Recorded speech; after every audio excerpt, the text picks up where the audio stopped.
Well, good afternoon. We'd like to welcome you to the Greenwood School District 52 Board of Trustees regular monthly meeting. I'd like to call our meeting to order at this time. And at this time, I'd like to ask Ms. Vienna from our Edgewood Middle School to come offer the invocation for us.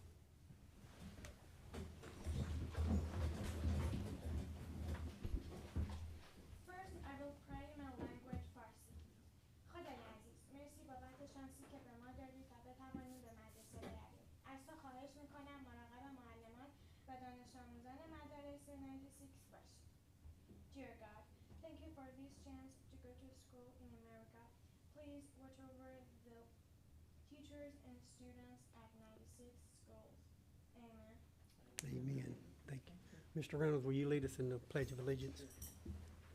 I pledge allegiance to the flag of the United States of America and to the republic for which it stands, one nation, under God, indivisible, with liberty and justice for all.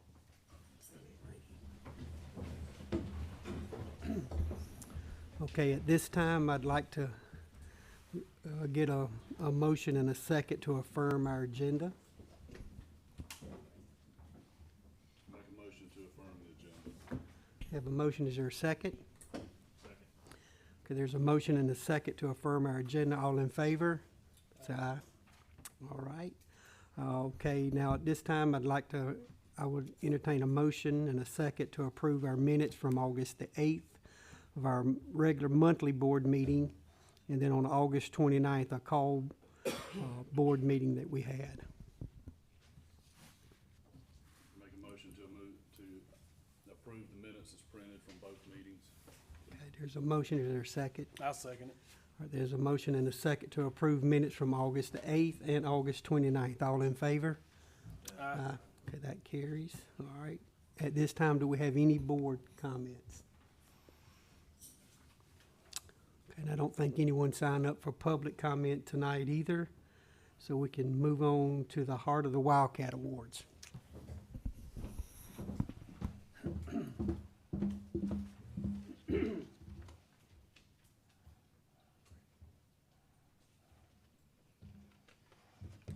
Good evening. We are excited to be back and be starting back up the Heart of the Wildcats for this school year.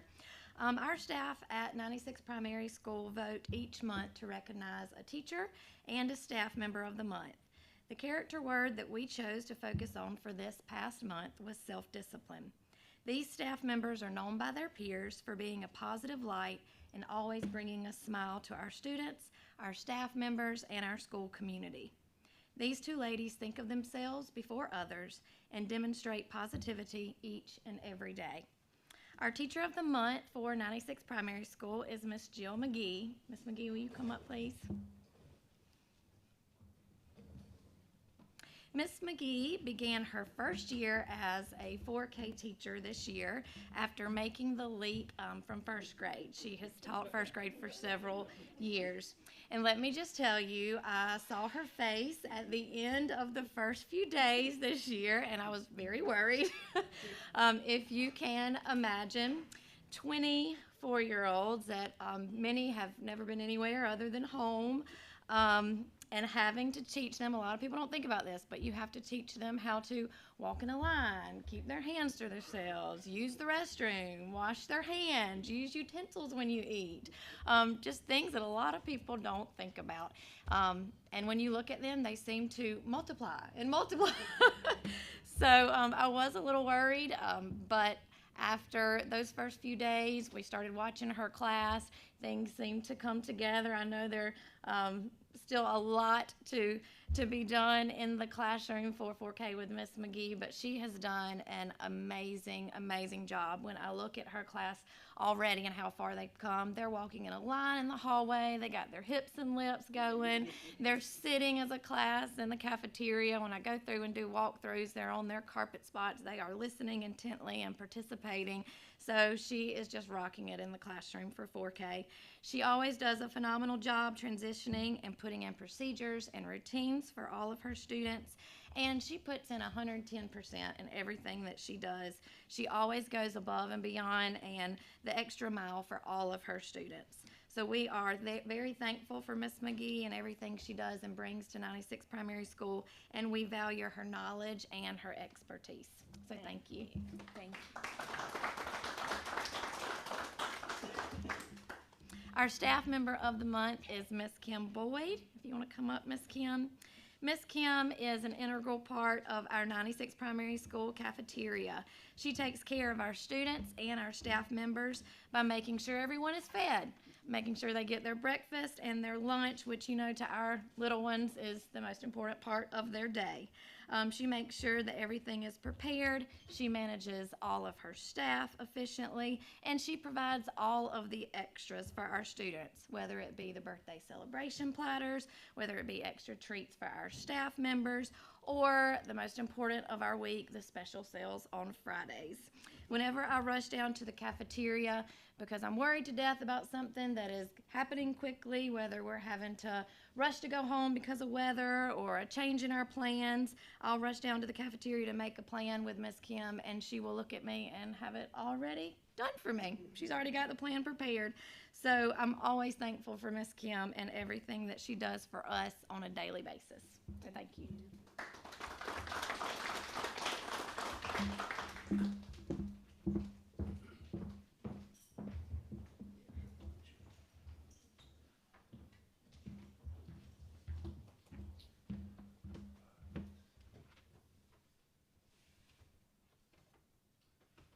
This is not to diminish anything that the primary school, the elementary school do, because they do a great job raising them, but we're still teaching them how to walk in a line and keep their hands to themselves and not throw food and everything else. So, but I admire somebody that can work in 4K. I worked 2 years in elementary school, and it was not the place for me. I want to recognize tonight Wendy Willis. Wendy, if you'll join me up here. I hired Wendy a few years ago to teach social studies. She did make a jump this year to do 8th grade for the full time, and 8th grade is one of the weirdest years in a kid's life. I think all of us remember our middle school years, and we're just kind of shaking our heads like this is not where we want to be. But Wendy has embraced that. She was in elementary school before and came to teach middle school, has done a fantastic job teaching social studies. Her lessons are always interactive. They're going in there, they're doing speed debates. They've got videos that they're watching based on different cultures, and they have lectures that are going on. There's so many things that are going on in the classroom all the time. She's also a very integral part of the band program. Her son is in the band. She's had a daughter that was in the band as well, but she's been an officer in the band booster club. Are you still this year? Secretary. Yeah. Secretary this year. But really this year she has taken on a new role because we have a brand new first year teacher teaching 7th grade social studies, which is what she was teaching last year. And she's really taken her under her wing this year, and they plan together all the time. She probably spends more time planning with her than she does her own lessons, just to make sure that she is really welcome into the Wildcat family. And because, you know, when we get our hands on somebody in 96, we want to keep them for a long time. So she is really doing her part to make sure that is going to be the case with Ms. Rodriguez. So I want to recognize Wendy Willis as our Teacher of the Month at Edgewood Middle School. Thank you. Thank you.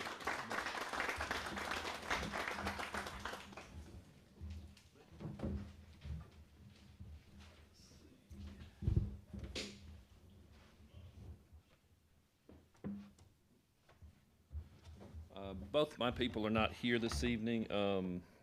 We also vote on a Teacher of the Month and Support Staff of the Month. Teacher of the Month is Mr. Kevin Latham. He's won this award. I think this is his 3rd time winning it since we started this. The students love him. He's great. Young teacher. I think we had a discussion with him today in the hallway that Mr. Schoolfield, you know, he talks to his son when he comes home from school and asks him how his day was, and which every good parent should do. And he said all he talks about is Coach Latham's class, all the stuff they do in there, and they go from bell to bell, and I told him in the hallway, I said, well, I'm gonna get you to mentor some of my other teachers, some of my older teachers. He just does it right, and he does a great job. He right now just finished up with, he's the head football coach for the middle school, and he's also the fishing team head coach, and he's got practice and then a fishing team meeting tonight, so he's pretty busy. So Coach Kevin Latham. Our support staff of the month is Miss Shannon Hairston, our front desk receptionist. She does a great job. You know, she keeps things running in that front office. She and Miss Reynolds both keep things running, keep me straight. keep the whole administration straight. Just let's remember her. She's dealing with an ailing father right now, so she's been out for a little while. So, but Miss Shannon Hairston.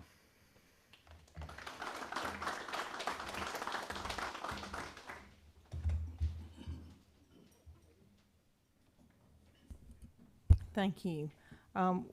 Each year, we get information from the School Board Association concerning our board members, and so we were able to give out points that you had been awarded to, and I placed those at your desk. But I also wanted to recognize tonight Mr. Ray Jackson, in my mind, for all that he does for us, but from the board, they are saying that you have met a new level, and you are at level 2, and so you are to be recognized tonight with a pin and a plaque. Thank you very much. Yes. And this is a good opportunity to thank our board members for all that you do and the time that you give, so we do appreciate that. Mr. Jackson also, when we got a letter from the board a few weeks ago about having entertainment at the conference that's being held in February in Hilton Head, and he said, let's see if our band can do that. And so what we're going to do is, if everybody's in agreement, to ask, the band has agreed to do it, and it is called the Indoor Percussion Ensemble. So it's not the whole band, and it's not the fall band, but this will be winter band. And we are going to, for the transportation and the overnight stay, it'll be about $3,500 if they are chosen to do it. So before we even apply, I wanted to ask y'all if you felt like you would be in agreement with that. Yep. Great. Sounds good to me. Okay? Yeah, that's actually a big honor. They do this every year at the annual conference they have in February down in Charleston. It's a chance for schools to showcase their arts, and so when I saw that and they sent it to me, I sent it on to Dr. Taylor and said, hey, our band's been great. You know, we've got 10 state championships, 13 upper state championships. Let's see if we can showcase them for the whole state. So I'm glad that they have agreed to do that. Thank you. Okay, I have one thing too that we need to vote on. Every year there's a delegate assembly that we have to vote on at the annual business meeting for the South Carolina School Boards Association. Our district gets one vote, so we need one delegate. The meeting is held in Charleston, and it'll be on Saturday, December 2nd at 2 p.m. So if I have any volunteers that could maybe possibly make that trip, if not. Let's see what my schedule is. It's basically just a business meeting of the school board. I'm out. You out? Okay, that's fine. All right. Well, I guess that falls on me, I guess. So we'll need to vote to send myself as a delegate. We also need an alternate just in case. I don't think I know I've checked my calendar, so I know I can go, but just in case, if we just have somebody as an alternate, just in case. So. I'll do the alternate. Okay, so we'll need to vote on that. So I'll need a motion and a second to place my name as the delegate and Mr. Reynolds as the alternate. I'll make a motion to place you as the delegate and this Okay. All right, there's a motion, is there a second? Okay, and there's a motion and a second. All in favor? Aye. All right, thank you, guys. All right, Dr. Taylor, Superintendent's report. Yes, sir, thank you. We have in your packet field trips, professional leave requests, and fundraisers. And on one of the earlier ones we submitted for a trip to Pigeon Forge, Tennessee, we had said that we are going to use school buses to do that. And so we found out that that can't happen because of, if we have an issue with our bus, we don't have maintenance outside the state, so we have a charter bus. So it looks very similar, except the per pupil cost went up, and that we'll be using a charter bus for that. The other piece I put by your desk is the overnight field trip, which is a request to go to Columbia, and they need to get this into to Friday or something, so we need to get it approved. Today, okay.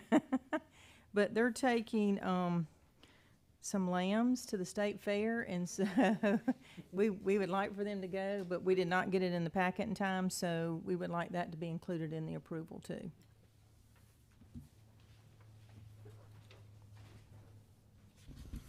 Okay, we've got 2 overnight field trips that we do have to approve, and I think we can do them both at the same time if it's all right with you guys. So if I can get a motion to approve the overnight trip for Dollywood and then the overnight trip to Columbia.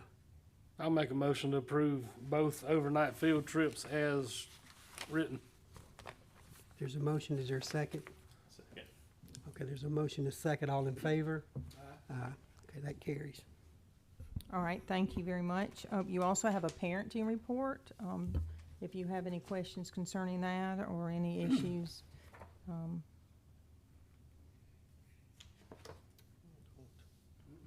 It's not in there? It's in here. Oh. Yep, I just don't Oh, have any you don't have any questions. issues. I'm sorry. I thought you were saying, okay, I'm sorry. All right. And then the update on the old 96 high school project. If y'all will go by the old 96 high school, there's fencing getting ready to go up and things are happening. And Andrew, and now he's hanging out with, he's on the roof with David. And so we got things going on. I thought it was just David, but now we got Andrew up there too. But so we are moving forward, and they've taped the windows, I guess, for asbestos, and some things are happening. So we're excited about that. We also are looking forward to September 22nd for groundbreaking, and I sent out that invitation today. Thank you to Jonathan, I see him back there, Jonathan, for the preparing that invitation for us. I think it looks great and very professional, and so he's pushed that out on social media so that we'll invite as many as possible. We've talked to maybe having some music, which hopefully may be band, and just a podium. And if someone would like to speak, I've asked Mr. Jackson to speak, but if any of our board members would like to speak, we're welcome to that. But we're looking at about 10 or 15 minutes, and then people can move on to the stadium from there. So that will be at 6:30 in front of the, probably carpet gym would be the best thing, but out on the grass out there be the best way to find it. But we should be there in numbers, and we'll have some chairs for people that need them. Any questions about that? We're excited to get started. Yes, thank you. All right, Dr. Paul Spadaro, you up, buddy? With some good news, I think. Good evening, Dr. Taylor, members of the board. I'm going to go over our testing updates. We finally had the embargo lifted, so we can look at some of our spring and fall testing that we conduct each and every year. Up here, you'll see this is our instructional framework, and these are the expectations that we want to see in our classrooms each and every day. This is the core 4 of personalized and blended learning. And what we like to do, we have a lot of technology at our disposal. So what we want to do is we want to blend teacher talents with the technology that we have available, and that's what blended learning is all about. And with our classrooms, you know, students are now a part of the pedagogy. They're a part of the curriculum now. It's not like when we used to go to school, the teacher would talk the whole time and we'd sit and listen. Now students have a choice and a voice on their personal pathway to, you know, have ownership of their learning. So we have reflection and goal setting taking place in our classrooms. We have flexible paths and pace. We have, you know, algorithmic data that collects data on students. It gives teachers data to drive instruction, to fill in those gaps that students may have. That's how we target that instruction. When we get that data, teachers now have the capacity to do some small group instruction to fill in those gaps. And then we want students to collaborate. We want students to you know, do group projects together and you know, make sure that they use each other to accomplish the task at hand. They're not all by themselves anymore on an island. And we hope that when we see this instructional framework take place in their classrooms, that our teachers are creating and our ministers are creating a nurturing learning environment each and every day for our students. So we'll start with the primary school. The primary school takes what's called iReady. There is no state testing for grades K through 2, but we do progress monitor their performance with iReady. You've probably heard that word before. That's our formative assessment that we use K through 8, but we'll look at that specifically for primary school. It's a national normative assessment, so it's comparing our students across the nation. So whoever takes iReady from here to New York to California, we are being compared to that normative reference data. Our expectations for iReady, once they take the diagnostic, it tells us, you know, what the students are doing well and what the students need a remediation in. And they have learning paths. So our expectation is the students are on their learning paths and reading for 45 minutes a week and for math for 45 minutes a week. And not just that they're on their paths, but they're actually accomplishing something on their paths. So the expectation is that they're passing their lessons with a score of 67 or higher. So you can see our NSPS diagnostics results for reading. We have trend data. We look at our data across multiple years, looking at fall 22 to fall 23. And what iReady does, it puts our students into 3 tiers. Tier 1 is on grade level. Tier 2 is, you know, almost on grade level, but they're approaching the standards. And then Tier 3, there's some interventions that need to take place. So this is the beginning of the year, so we don't expect to have a lot of green and a lot of Tier 1 right now because we haven't taught kindergarten or the reading standards yet at the primary school. And then we do break it down by grade level. We see where our children are, fall, winter, and spring. You can see last year our kindergartners grew tremendously. They made it to the mid-K level. Obviously, the goal is for them to be on grade level. Like they usually start, below grade level in the early K range. But by the end of the year, we hope to see them in the green. And then you see our students this year had a scale score of 341, which puts them in the early K level. The iReady data also spits out placement by domain, or we call it strand data. So we got to see, okay, so what are students doing well and what our students need help in? Well, with kindergarten, they still haven't mastered, phonemic awareness and phonics. And you hear the buzzwords about, the science of reading and making sure that we're teaching phonics and phonemic awareness, embedded in our daily instruction. And that definitely is a focus here in Greenwood 52 to make sure those students, master those concepts. So at this age, they're learning to read, and then when they get to elementary school, then they start reading to understand. And then here's first grade. You see we tracked their data last year and our first graders this year. And again, we expect to, like I said, we haven't mastered first grade standards yet, so we expect to start, in the early first level. But hopefully by the spring, when we present this again, that we'll see some growth with our primary students.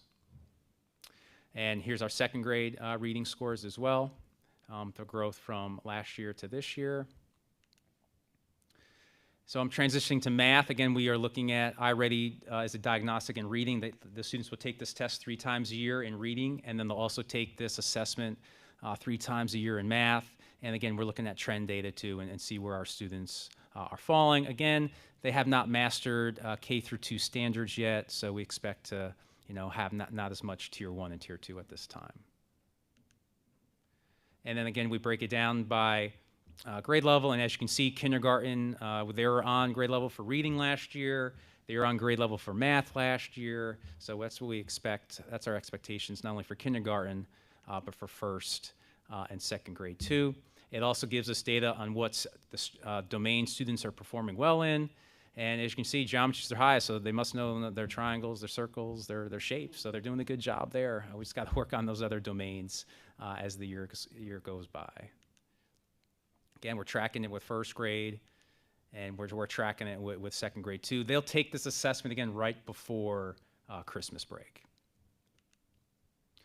So now we're going to transition to what kind of gets a lot of public review is state testing, okay? Our state testing is called SC Ready, grades 3 through 8. So this is the end of state assessment. Now, iReady is a normative assessment where we're comparing students to other students across the nation, whereas SC Ready, we're just comparing our students to the students in South Carolina, which is called a criterion referenced assessment.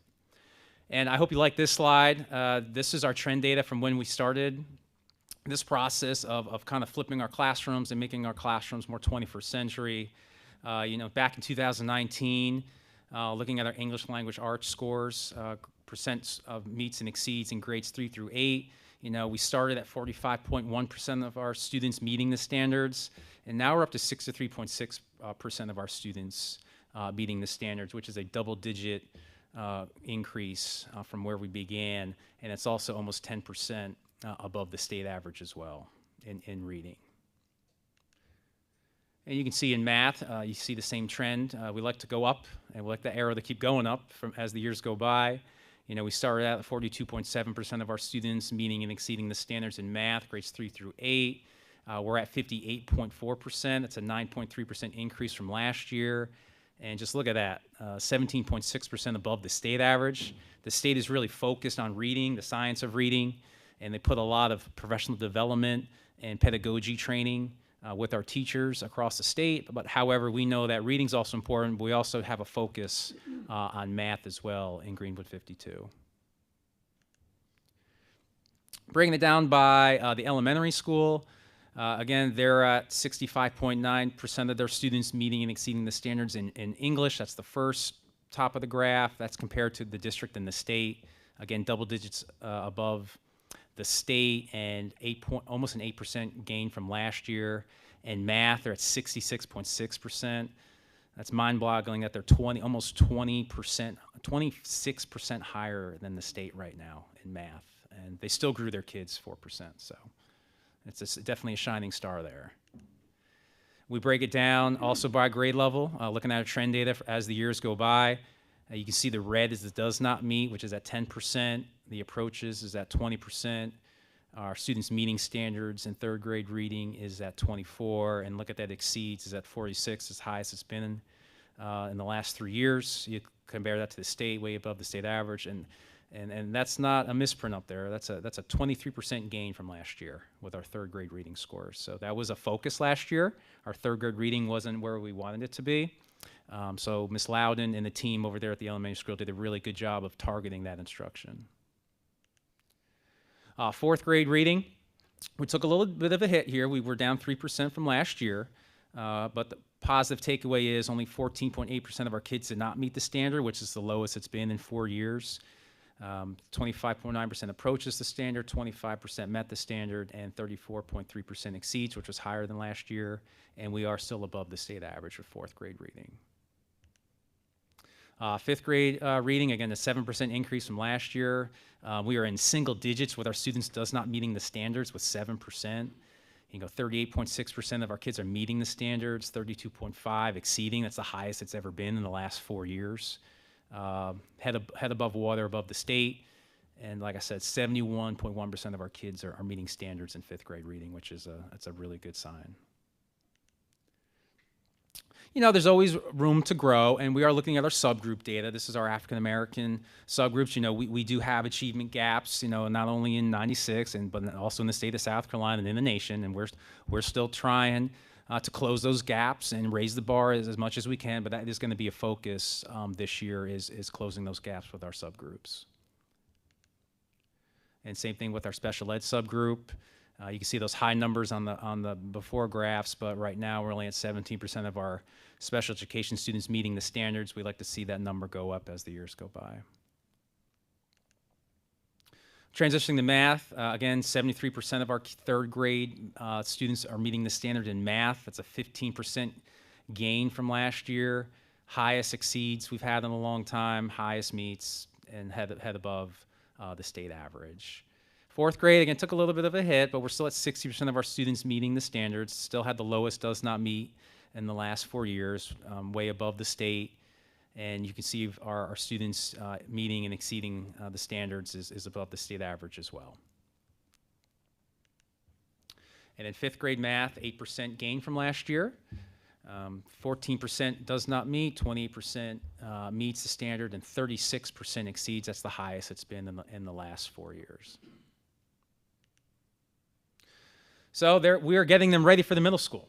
And this is this is a hard work and dedication to Mr. Schofield and his staff because they had double-digit gains as well. So not only is the elementary school growing our students, but the middle school is growing our students too, and they're getting them ready for high school.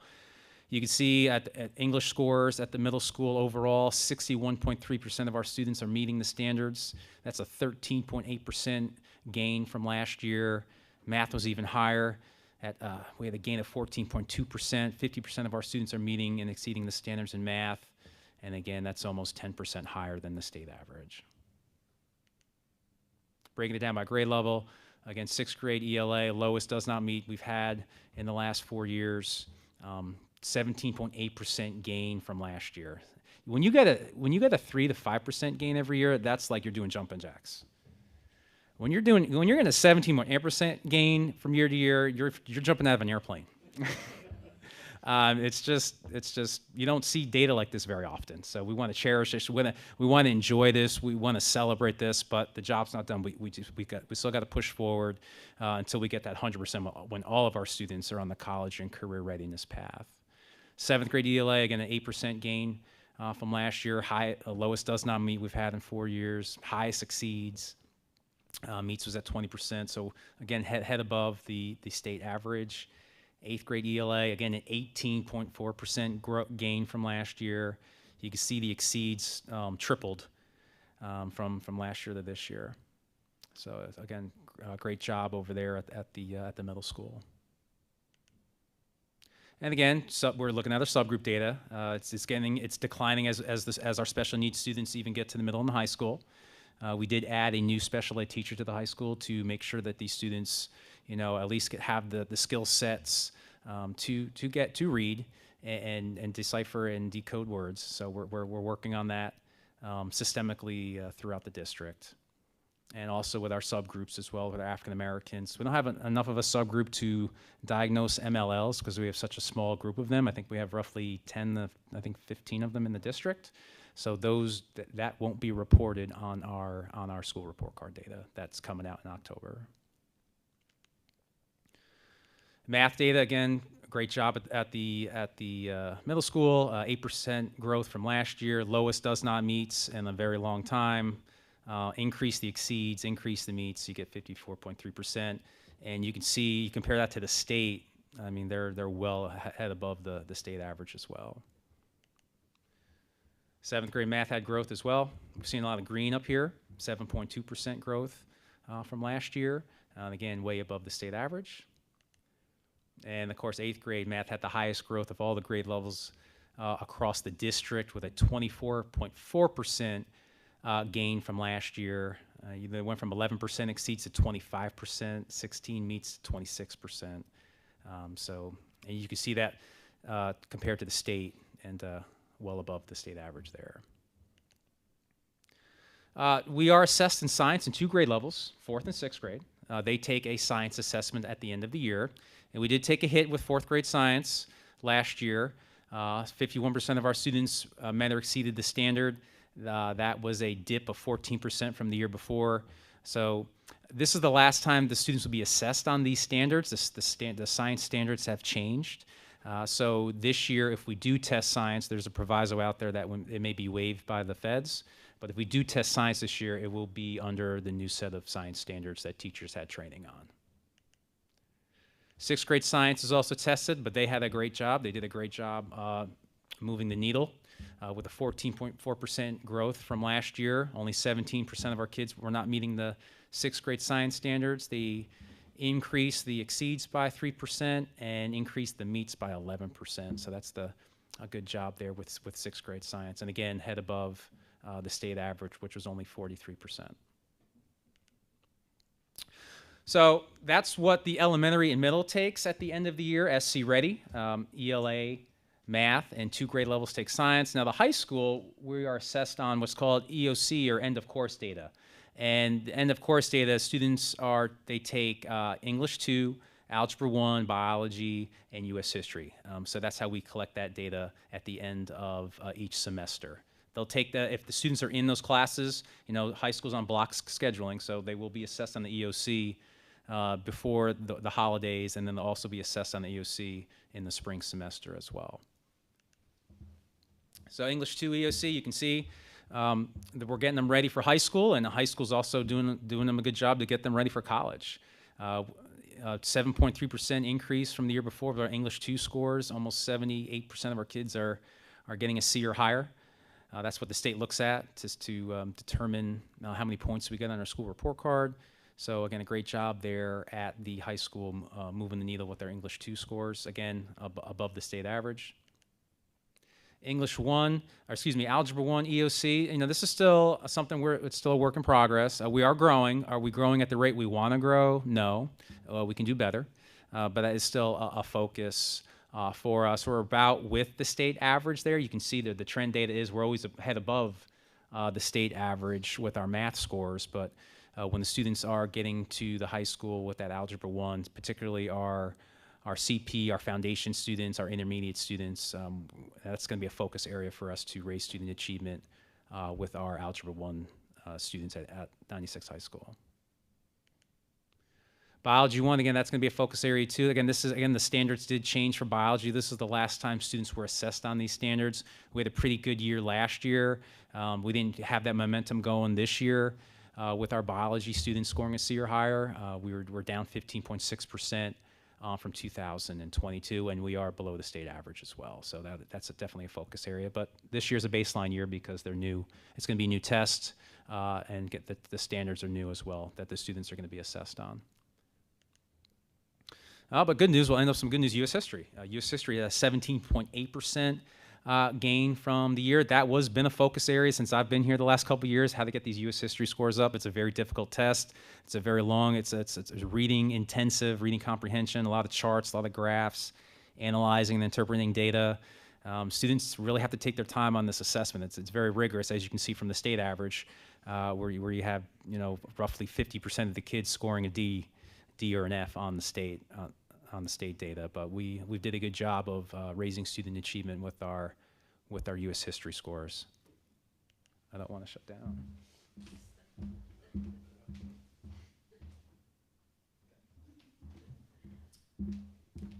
Graduation rate over the last 5 years. This is a big indicator on the school report card when they are released in October. This is weighed heavily on the high school report card, but as you can see, Mr. Rice and his admin staff, his counselors, have still done a great job of maintaining that 90% students on time graduation rate, which again is about 6.2% higher than the state. So why are we having so much successes? You know, what's working? You know, what are we going to continue doing to raising student achievement? Well, first, in my opinion, it's all about people. You know, we have all these programs, we have all these great innovative resources and strategies, but the programs are only as good as the people implementing them. So it's about leadership, it's the principals, it's the assistant principals, the school counselors, and the teachers. That's who sets the mark. That's why we have good schools. There's no good schools without good principals. When you have good principals, you know, great teachers emerge, and when great teachers emerge, they usually stay and they grow other teachers. So we're going to continue investing in the human capital of our district, and it all starts with leadership, and we have some great leaders in our district. So thank you to the principals for raising student achievement, and thank you to the board for letting us hire these people. You know, you gave us permission to hire, you know, reading coaches at the elementary school, you know, reading interventionists at the elementary school, you know, a special ed teacher. You know, you've helped us purchase, you know, iReady and magnetic reading, CFAs and benchmarks for standards mastery. You know, these things we purchase these things, and they're expensive, but I think it's worth the investment that you're letting us spend. You know, we have artificial intelligence programs that you may not be aware of. You know, we have Amira at the primary school, which collects running records. It's actually an artificial intelligence person. You know, when the student is reading to the computer, that person, Amira, is actually collecting a running record on that student. So this teacher can focus on small group instruction while the device is collecting that real-time data, and the teacher doesn't have to worry about that. It frees up small group instruction for our teachers. We have literacy footprints. It's been very beneficial with our guided reading resources. We have ready reading at the primary, elementary, and middle. That's systemic across the district using the same resources. We have MTSS going on with Becky, our director of literacy. She's meeting on students constantly to figure out how we can get these students back on grade level. Strategies for math are working. You know, we hired a math coach. You know, you gave us permission to do that, and you approved that, so we appreciate your support. We're doing benchmark debriefings, action plans. We double blocked math at the middle school. Obviously, that was a great strategy by Mr. Schofield and his administrative staff. That really worked.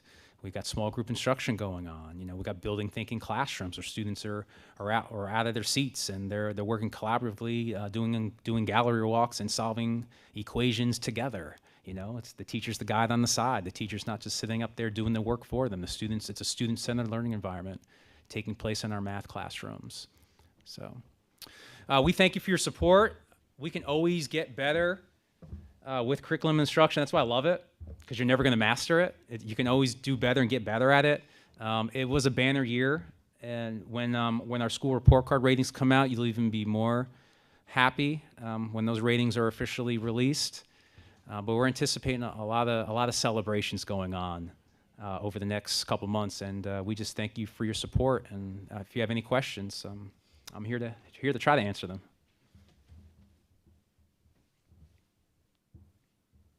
Any questions?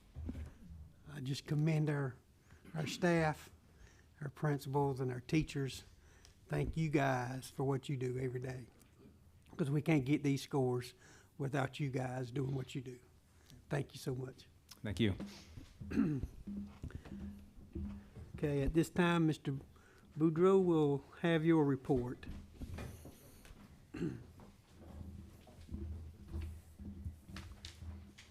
Well, I just stand up here and give you more numbers, but guess I'm gonna have to. In your package, you should have your report for the month of August.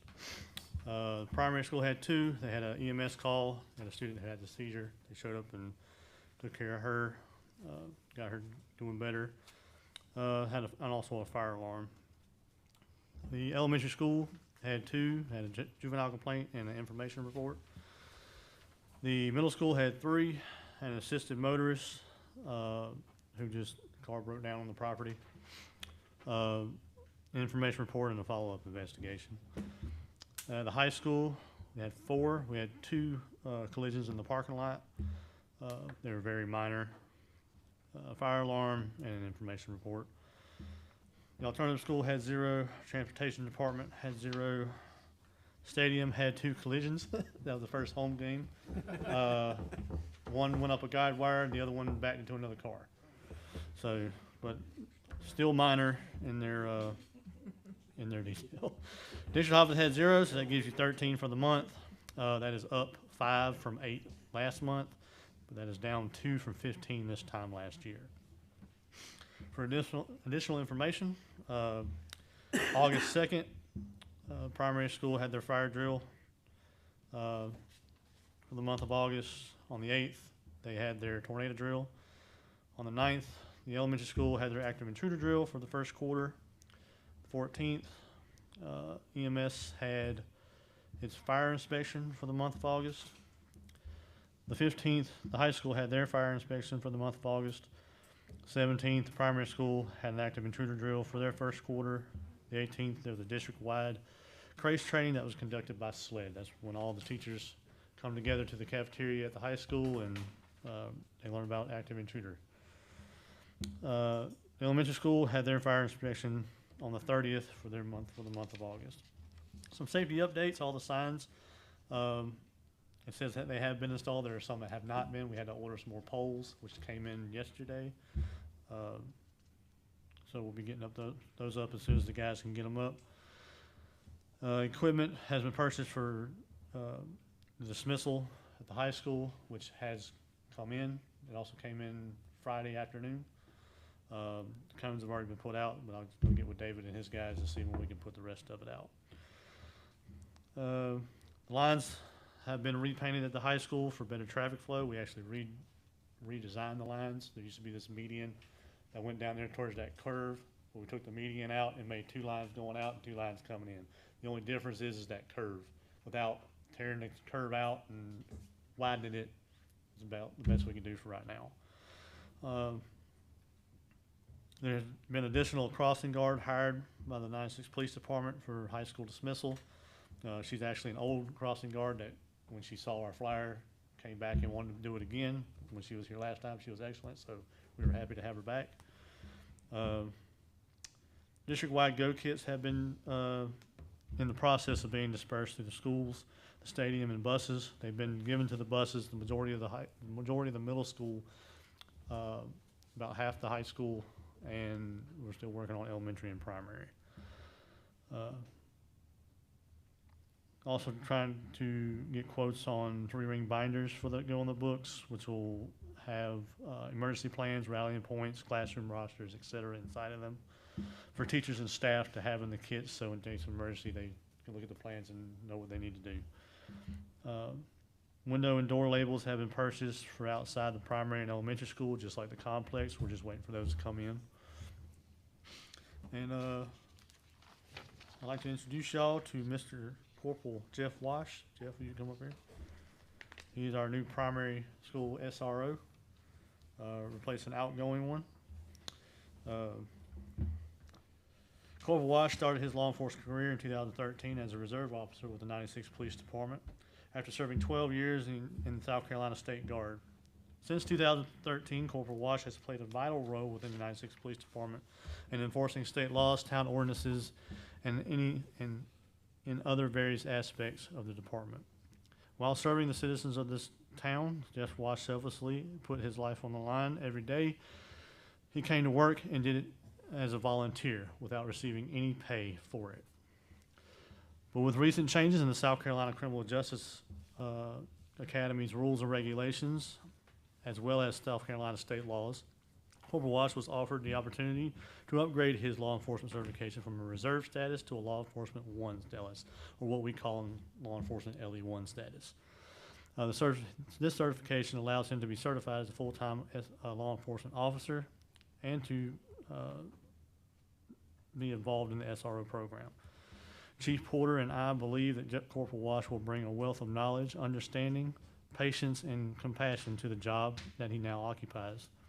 Please help me welcome Corporal Wash to the 96th Primary School and the School District 52 family.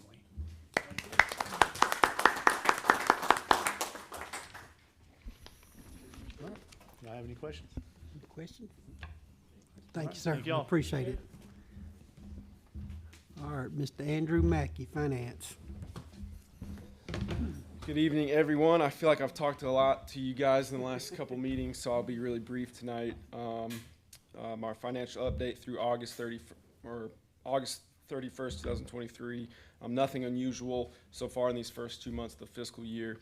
Our revenues as of August were about a little over $1 million, and our expenditures were about $1.4 million. If you compare that to prior years, actually, if you look at last year at this point, we had a little over $1 million in revenue and $1.4 million in expenditures. So really just business as usual.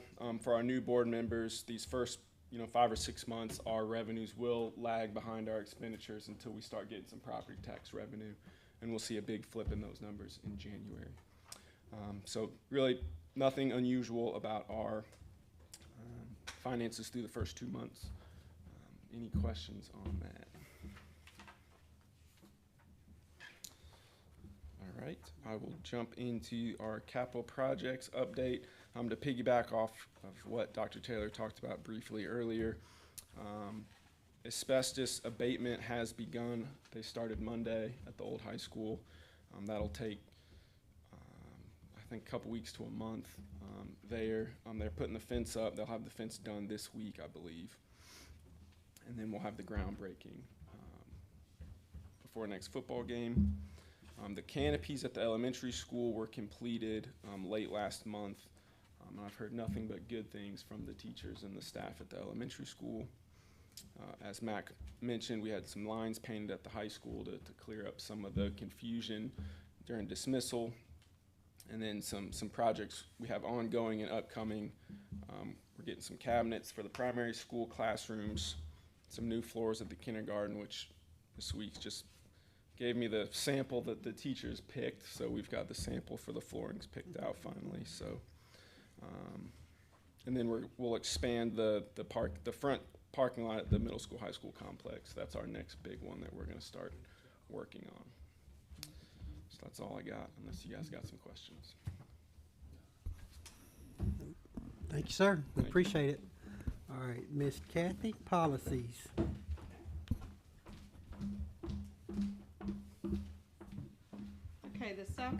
legislative update came out a couple weeks ago, and I sifted through all the policies and put together a schedule of how we might bring these policies to you.